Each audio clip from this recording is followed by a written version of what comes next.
Magandang gabi Philippine Air Force. Alamin natin ang magiging lagay at taya ng panahon ngayong araw ng Miyerkules, 31 December 2025. Para sa ating synoptic situation, patuloy na umiiral ang northeast monsoon or hanging amihan na makakaapekto sa northern at central Luzon. Samantalang ang shear line ang siyang makakaapekto naman sa eastern portion ng southern Luzon at easterlies o yung mainit na hangin na nagmumula sa karagatang Pasipiko ang makakaapekto naman sa natitirang bahagi ng bansa.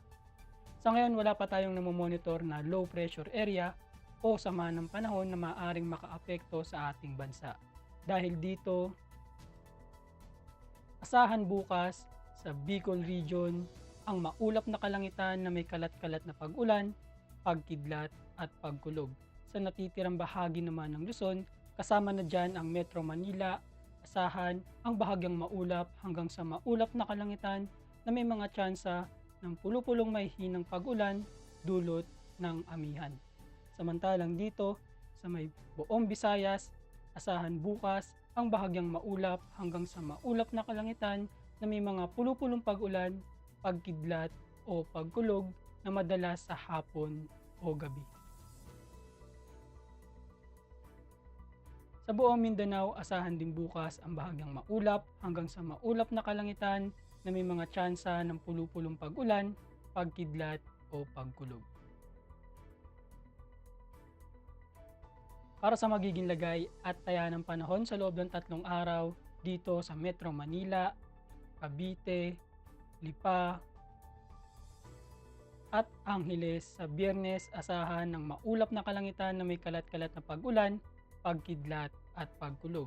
Pagsapit naman ng Sabado at Linggo, asahan na ang bahagyang maulap hanggang sa maulap na kalangitan na may mga pulupulong pag-ulan.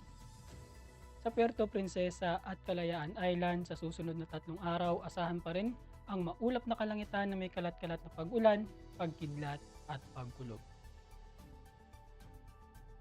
Sa Mactan, Zamboanga, pati na rin dito sa Davao, asahan sa susunod na 3 araw ang bahagyang maulap hanggang sa maulap na kalangitan na may mga tsansa ng pulupulong pag-ulan, pagkidlat o pagkulog.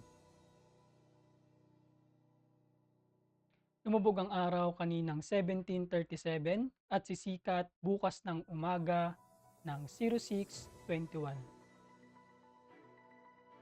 Meron tayong 88% increasing moon illumination.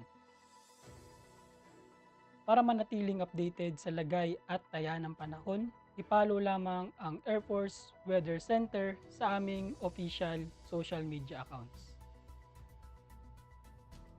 Yun lamang po ang lagay ng panahon ngayong gabi. Sa ngalan ng aming commanding officer na si Colonel Alvin Jan Cugador, PAP GSC. Ako si Sergeant Antonio Emrilli Jr., Philippine Air Force, Weather Forecaster ng Air Force Weather Center. Muli, magandang gabi Philippine Air Force.